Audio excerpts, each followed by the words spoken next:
Hi students, welcome to the Engineering Geology Laboratory subject session 2. So in this session we are going to learn about determination of dip and strike of the strata. Coming to the experiment, this is the experiment number 4.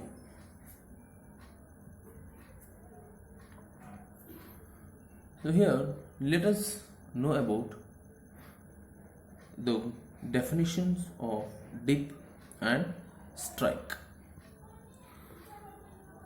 So generally we will talk about dip. So generally we will define dip is the inclination of the bed with respect to the horizontal plane. But the dip which we are going to determine in this experiment is different as per the normal dip which we have been learned in the last session, like in the determination of thickness of strata.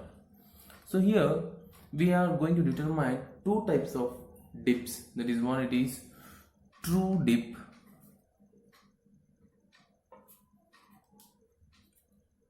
second one, apparent dip.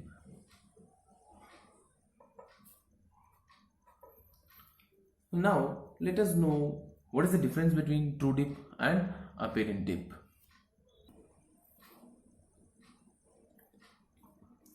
So in this diagram you can see the rock beds has been inclined here to some degrees, and this is the surface what we have. Now this angle, so the inclination of these beds with respect to the horizontal plane, we call this angle as a dip angle. Now how to measure this true dip and apparent dip?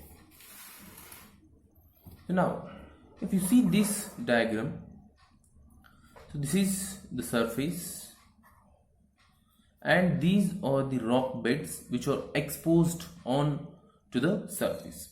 So here the beds are below the surface, and in this picture the same beds has been exposed on to the surface and have taken the cross section of the upper bed. So say I call this bed as in sandstone, and I will call this as in conglomerate, and I will call this as in breccia. Okay, these are the three types of beds which are exposed on the surface, and this is the same bed, that is the surface of the sandstone. So this entire part belongs to the sandstone bed. Now you can see here I have drawn some lines here. So this line is called strike of the bed, and this line indicates the true dip. That means true dip is the maximum dip which is measured on the surface of the rock strata, and it is measured with respect to the strike line, not to the surface line, with respect to the strike line. And always strike and the true dip will be perpendicular to each other.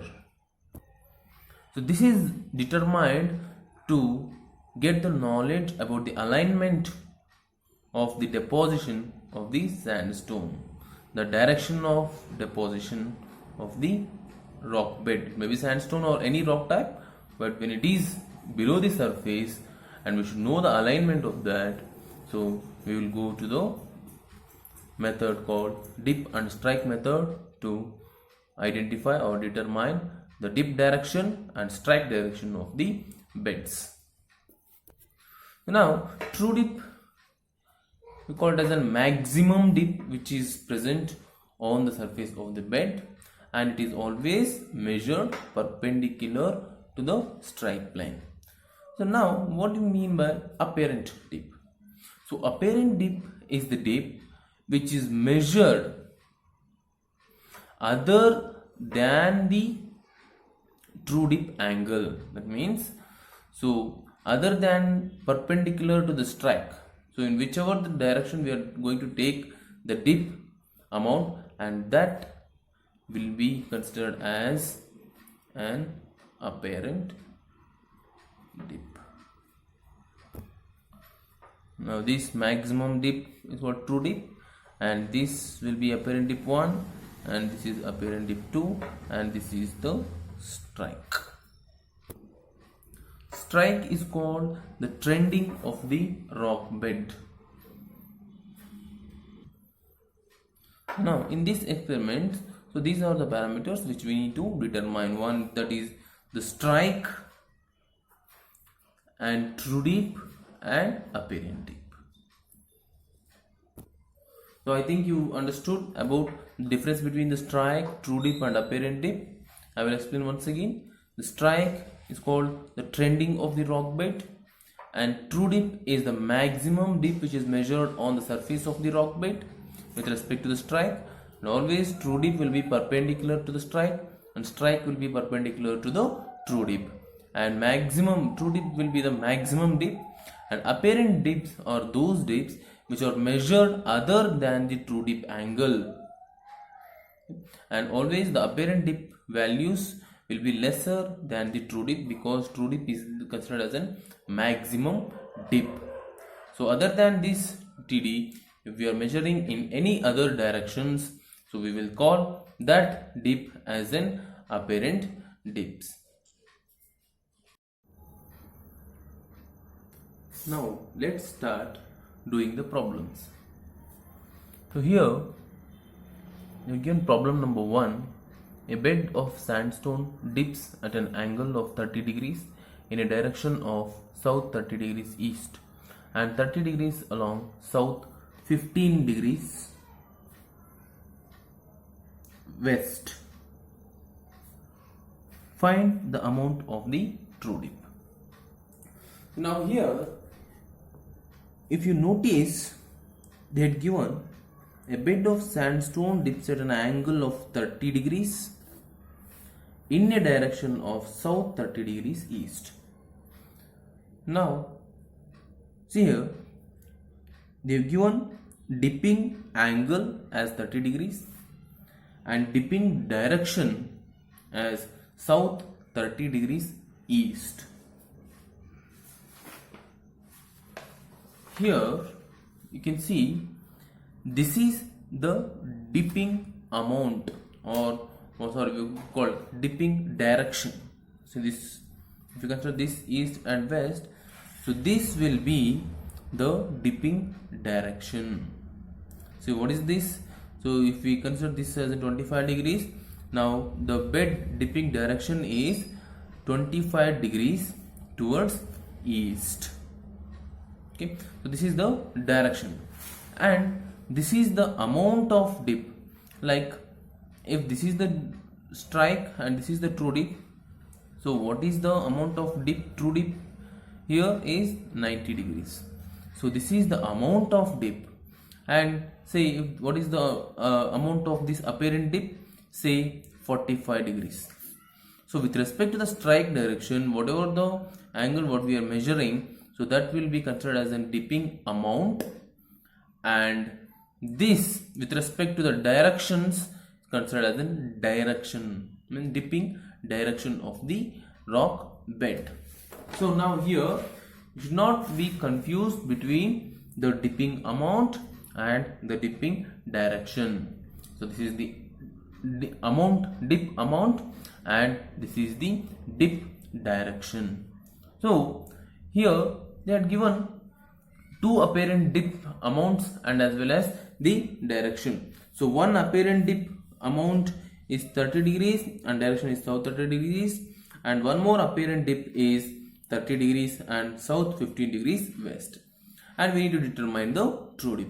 Now how I am telling the values which they have been provided in the problem is an apparent dip is because they are asking us to find out the amount of true dip.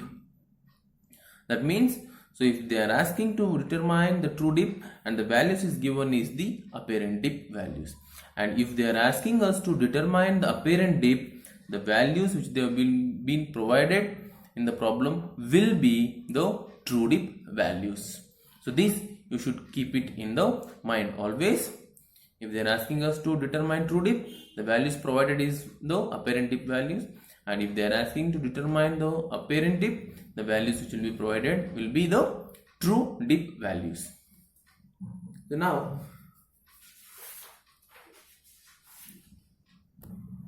now they are provided two apparent dip directions.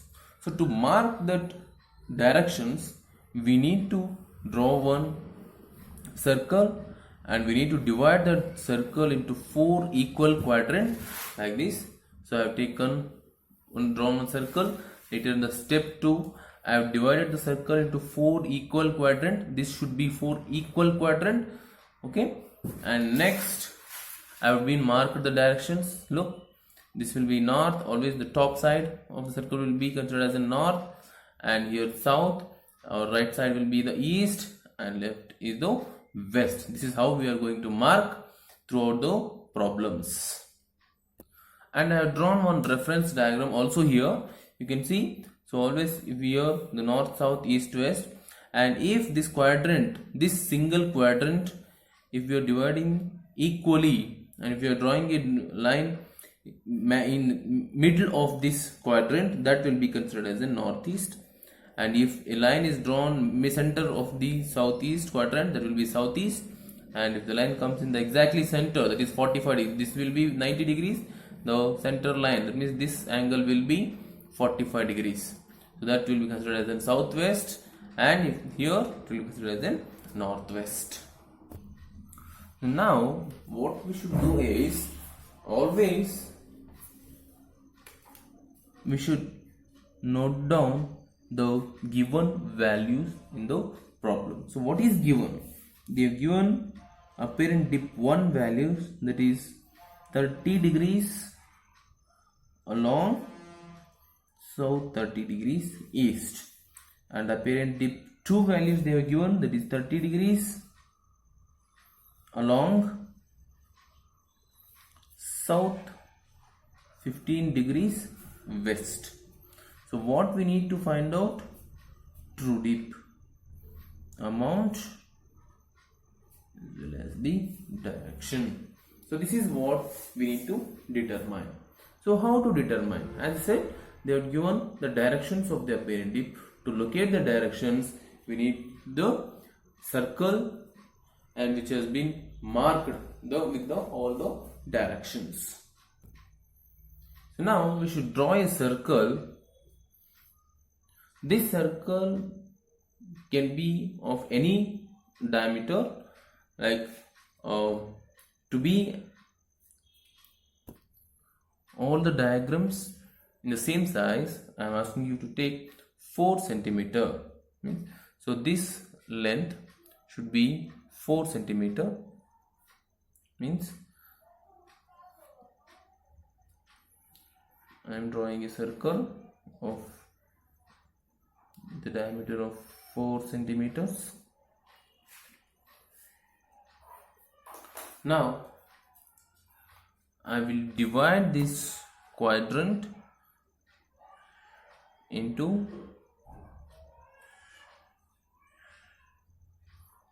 4 equal parts. So to get 4 equal parts, I am using my protractor. I am placing my protractor at the middle point, and I am marking the 90 degrees point, and with respect to this 90 degrees point, I am drawing a line so that all my quadrants will be 90 degrees. So now mark the directions.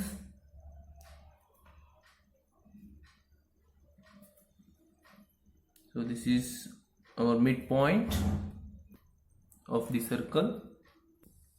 Students, if you observe clearly, doing these problems is very simple. Everything about drawing a triangles. So how to draw the triangles for each and every dip values which they have been provided in the problem, I will explain you now. Now if you see the given values, as I said, they have been provided both the amount and as well as the directions. So now first let us take the apparent dip 1 and we will finish drawing a triangle for this. Next we will move on to the apparent dip 2 and next we will determine the true dip with the help of these both triangles. So now, as I said, we will draw a triangle to this apparent dip 1. So in these values, we should consider always the direction first. So here they have been provided dip, amount and as well as directions. So after drawing a circle, dividing the quadrants and marking the directions, move on to the given data and here select the apparent dip 1 data, and in that we will select always the direction first. So what is the direction here? South 30 degrees east means from south. So here see the south, from south 30 degrees towards east. Okay, so now for that I will place protractor like this. So I'm placing this midpoint at the center and this is the 90 degrees. So this is the south, this is the east. So the direction is south 30 degrees east. From south 10, 20, 30 degrees towards the south. So I will draw a line. So this is apparent dip 1 direction. Okay, now what we need to do is very simple. We need to draw a perpendicular line. Okay, perpendicular line to the AD1. So for that again I will use protractor. I will place the protractor again at the center. Okay, and I am coinciding the 0 with the apparent dip 1 line. So now you can see how I am placing the protractor. Okay, and I am marking the 90 degrees line. Why I am marking this 90 degrees? To get the perpendicular line to this apparent dip 1. Okay, so now one thing you should remember is when we are drawing the direction, when we are drawing the first direction line, so that we need to extend beyond the circle, and when we are taking the perpendicular to this line, that line should not extend beyond the circle. So the perpendicular line which I am drawing to this apparent dip 1, I am not extending it out to the circle. So I will consider this as apparent dip 1 dash, because this is the perpendicular line of this apparent dip 1. Okay, so now after marking this direction, okay, after marking this direction line and taking the perpendicular to that, so now I will move on to the amount of the apparent dip. So the amount of the apparent dip is given as 30 degrees. Okay, so now you can see this angle will be 90 degrees. So this angle what they have provided is 90 degrees. So whatever the amount they have been provided here, okay, that we should subtract with the 90 degrees. So 90 minus 30, we will get 60 degrees. So here they have been provided 30, that is why I am subtracting 30. Whatever the amount they have been provided, the same amount should be subtracted from the 90 degrees. Got it?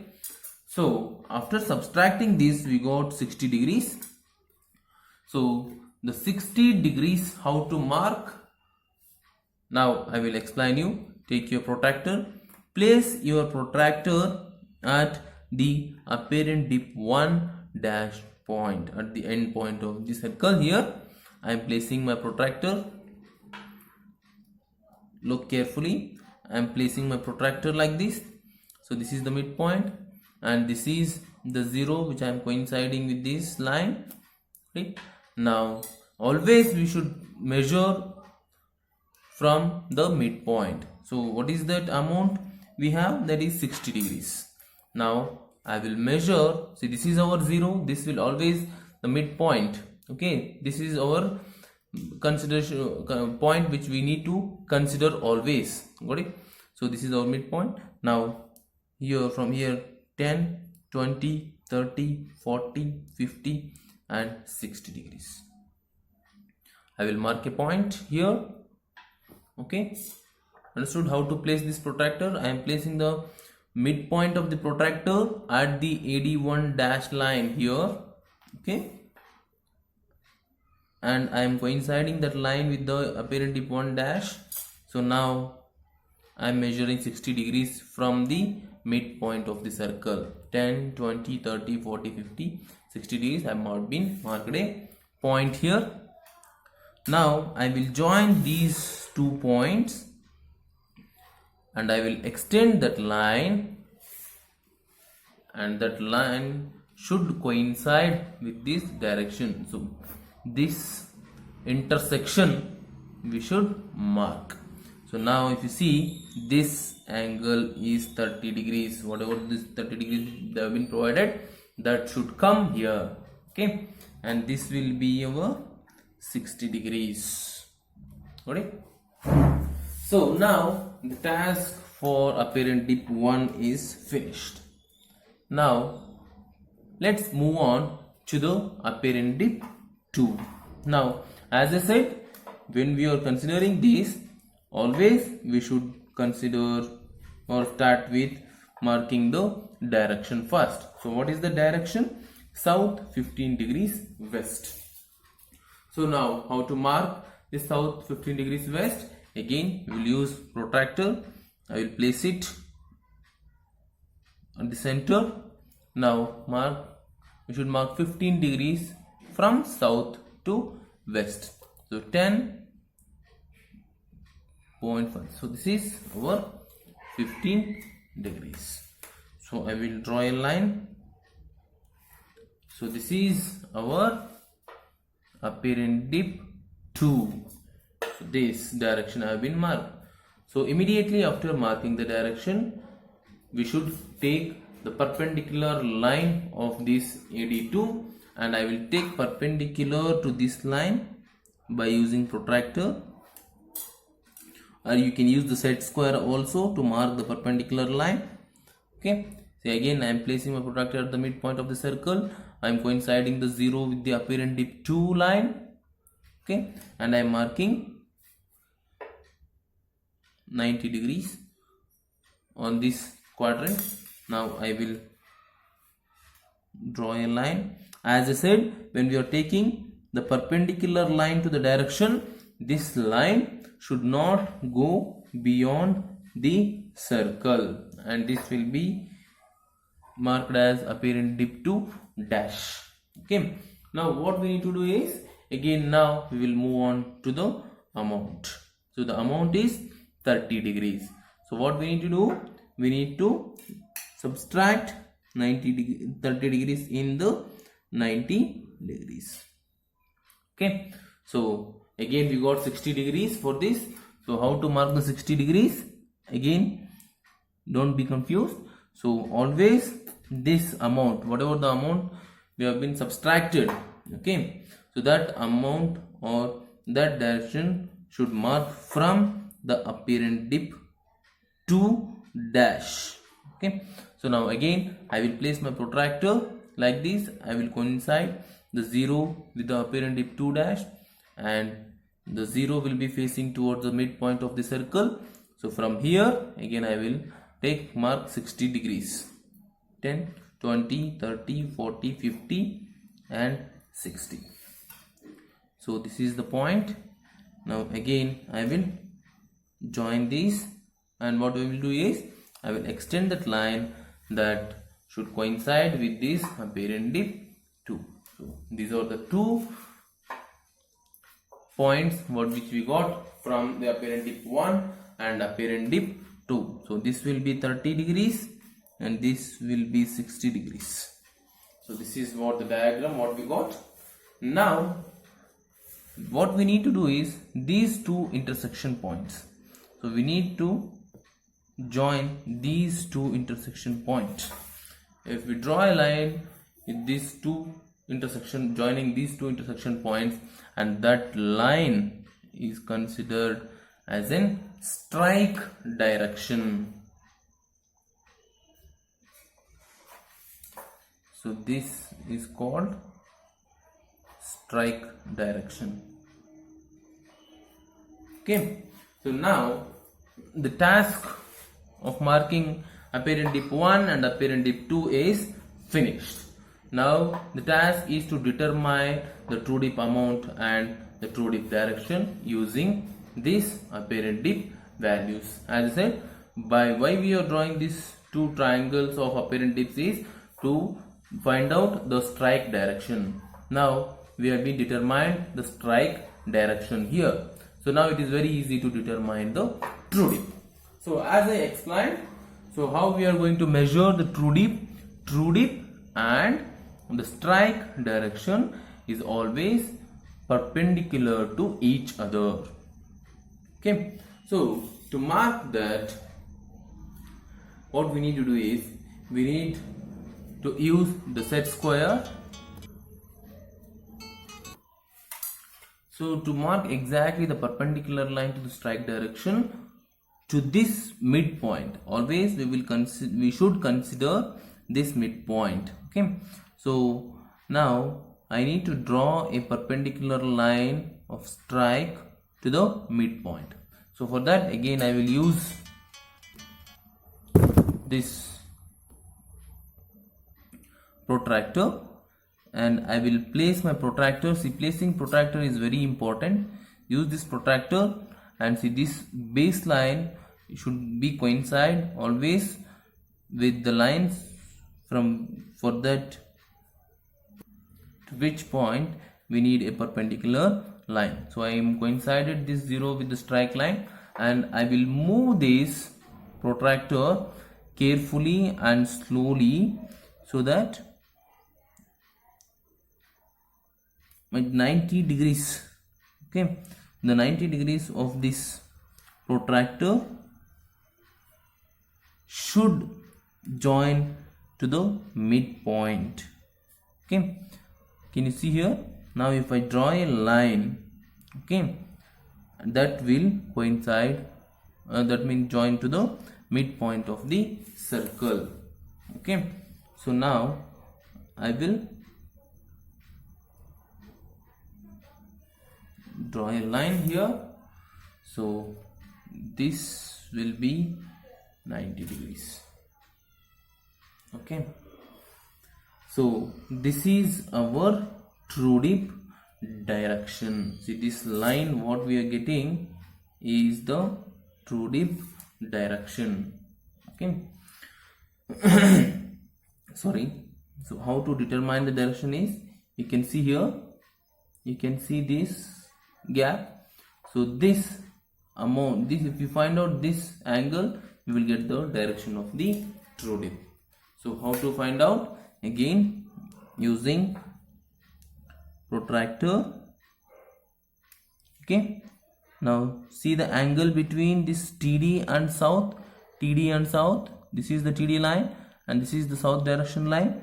We see 5, 6, 7 degrees.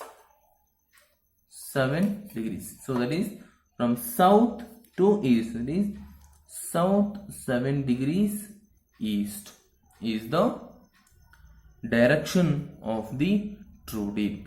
Okay, so now we determined the direction. So now we need to determine the amount of the true dip. So how to determine the amount? As we see here, so by drawing this triangle we got that amount here at the strike direction line. Okay, so in the same way the amount is also will be reflected on the strike direction. So for that, again we need to draw the triangle for this true dip. Now what we need to do is we need to draw a TD dash, that means a perpendicular line to the TD. So this is the TD, and I will take perpendicular line of TD. Like again, I am placing the 0 to the TD, placing the center point of this protractor at the center point of the circle, marking 90 degrees. Okay, and I will draw a line to the 90 degrees. Again, this line should not go beyond the circle. Okay, and from here, no need to minus this amount with the 90 degrees, because they have been provided that here we don't have any values to subtract with the 90 degrees, because we already have an end point here. See, this is the strike direction, we have an end point here. So I will directly join this TD dash with the TD. Okay, now this is the amount of the true dip. So how to find out this amount is, again, place the protractor on the strike direction. Now see the amount: 10, 20, 32 degrees. So this is 32 degrees. So as I said, always the true dip will be greater than the apparent dips. You can see the amount of apparent dip 1 and apparent dip 2 is 30 degrees, and the true dip amount is 32 degrees. So this is 32 degrees. So this is how we are going to do the problems. So finally, 32 degrees along south, 7 degrees east. So this is the values which we got from this problem. So let's do one more problem of the same experiment. So here the problem given is a bed of coal dips 35 degrees along south, 40 degrees west. To determine the amount of apparent dip in the direction of south, 75 degrees west. So as I said, if they are asking us to determine the apparent dip, the values which they have been provided will be the true dip values. Okay, in the last method, in the last problem, they have provided the apparent dip values and they asked us to determine the true dip. So now here they provided the true dip values and they are asking us to determine the apparent dip values. Okay, now let's take what is the given. The given is true dip values, that is 35 degrees along south, 40 degrees west. And what we need to determine, that is the apparent dip. So determining amount of apparent dip. So we need to determine the amount along, direction is already given, that is south, 75 degrees west. So this is very easy, where we need to determine only the amount because the direction is already provided. So using this TD, we will determine the amount of apparent dip. For only one apparent dip amount we need to determine, because the only one amount is mentioned in the problem. So for that, again I will use compass and I will draw a circle of 4 centimeter diameter. So the diameter of the circle is 4 centimeters. Now immediately after drawing the circle, I will divide the circle into 4 equal quadrants.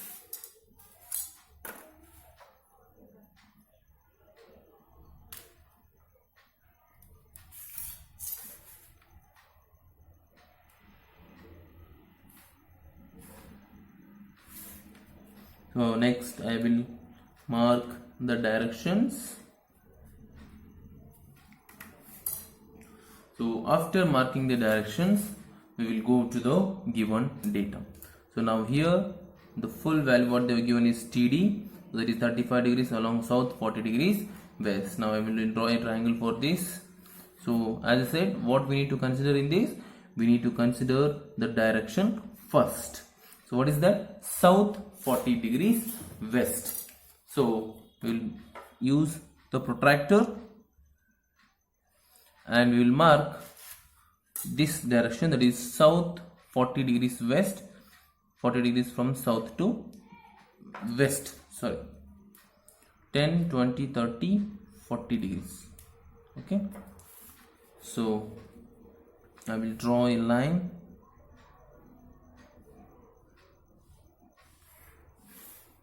So this is true dip direction. Okay, so now what we need to do is, after immediately drawing the direction, we need to take a perpendicular line to this. So taking perpendicular line, I will use protractor again. I will mark 90 degrees here and I will draw a line. As I said, when we are drawing the perpendicular line to the direction, that line should not go beyond the circle, and this will be labeled as TD dash. So this is the task which we need to complete immediately after considering this direction. Now after finishing marking this direction, move on to the amount. So 90 degrees. So now what we need to do is, we need to subtract the amount, that is 35 degrees. So you get 55 degrees. So 90 minus 35, 55 degrees. So how to mark 55 degrees? We need to mark 55 degrees from the point TD dash. So I will place my protractor like this and I will mark, this is the 0. So 55 degrees, 10, 20, 30, 40, 50, 5. So this is how 55 degrees. So I will join it and we got the intersection point. And now if we see here, they have been provided the TD values. Okay, no need of two intersection points to take the strike line. TD is enough, because as I said, always the true dip and the strike is perpendicular to each other. So using this single TD line from this intersection point, we can draw a strike direction. Okay, so I will again, so if we have a set square, that will be very easier to draw this kind of perpendicular lines. So I am using again the protractor. See, I am placing this midpoint at this intersection point and I am coinciding 90 degrees to the TD line here, and I am marking 0 at this point, or we can mark 90 degrees by placing our protractor in this way. So marking 90 degrees also, you will get a perpendicular line to the TD. So I will join this point to this intersection. So I will extend it. So this is the strike direction. So this angle is 90 degrees. Okay, so this is true dip and this is strike. As I said, always true dip and strike are perpendicular to each other. Okay, so now the task is finished. Now what we need to do is, we need to determine the amount of the apparent dip along this direction. Okay, again we will consider this direction, and we will mark the direction first. So that is south 75 degrees west. Place your protractor at the midpoint. So south 75 degrees west, 10, 20, 30, 40, 50, 60, 70, 0.5. So this is south 75 degrees. So this is AD1. Now here we can see that this strike line had been coincided with the AD1. So now what we need to do immediately after drawing the direction, we need to take a perpendicular line of apparent dip, again taking 90 degrees. Okay, 90 degrees to this, and that line should not go beyond the circle AD1 dash. So from this point I will draw a line here. So this angle gives us the amount. Always the angle should be considered which is present on the strike line. So here you can see 35 degrees which have been provided here. It presents on the strike line, and here we will find out the amount of the true dip. Now you can see 10, 20, 30 degrees. So 30 degrees. Hence apparent dip 1 is 30 degrees along south, 75 degrees west. Okay, this is how we will do the problems. Thank you.